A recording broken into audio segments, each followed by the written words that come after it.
Ah, tu m'aides pas avec tes propositions 0, 1 et 2. Bon, déjà, on sait que c'est quelque chose de très rare en Europe. Même pour les Anglais, qui n'en ont connu que 2 depuis la fin de la Seconde Guerre mondiale. Eriksson et Capello. D'ailleurs, c'était des flops. Tu fais bien de préciser depuis 1945, car auparavant, le poste de sélectionneur en football, c'est un peu flou.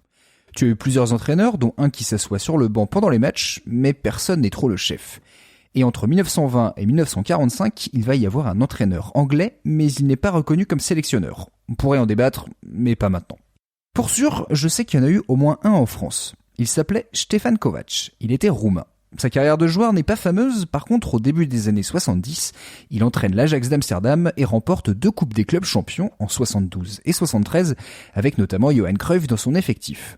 Pour celles et ceux qui ne connaissent pas cette décennie du football, les années 70 sont celles où les Pays-Bas, autant en équipe nationale qu'en club avec l'Ajax, vont rouler sur l'Europe avec le football total. C'est une philosophie de jeu tournée vers l'offensive avec toute l'équipe qui attaque, sauf le gardien, et toute l'équipe qui défend. Et ça permettra aux Pays-Bas d'aller en finale de Coupe du Monde en 74 et 78. Mais revenons à notre coq et à l'équipe de France. Kovacs débarque en juin 73 à la Fédération française de football.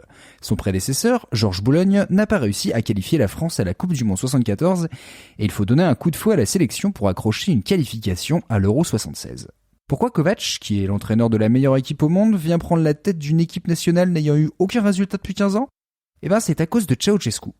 Pendant une visite officielle aux Pays-Bas en 73, la reine Béatrix, au cours d'un banquet, questionne le dictateur roumain. Comment les Pays-Bas peuvent-ils remercier son pays de leur avoir envoyé Kovacs ? Le dictateur lui répond qu'il aimerait que l'entraîneur rentre au pays.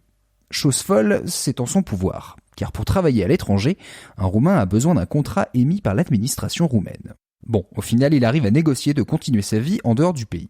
Cruyff partant vers Barcelone, il se dit qu'il vaut mieux partir au sommet de sa gloire et il accepte le challenge de l'équipe de France plutôt que de se diriger vers des clubs comme l'Inter de Milan ou Benfica. Pour sa première liste, il convoque des jeunes.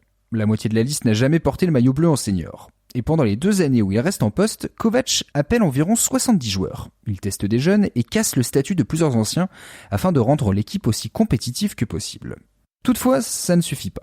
Dans une interview à la télévision française en 74, il se montre totalement lucide sur le chemin que doit parcourir le football français pour hausser son niveau de jeu.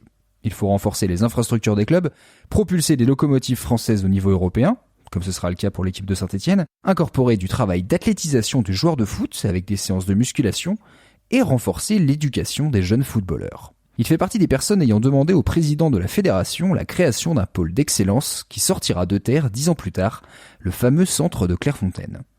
En octobre 75, malgré l'amélioration du niveau de jeu, Kovacs n'a toujours pas réussi à remplir sa mission.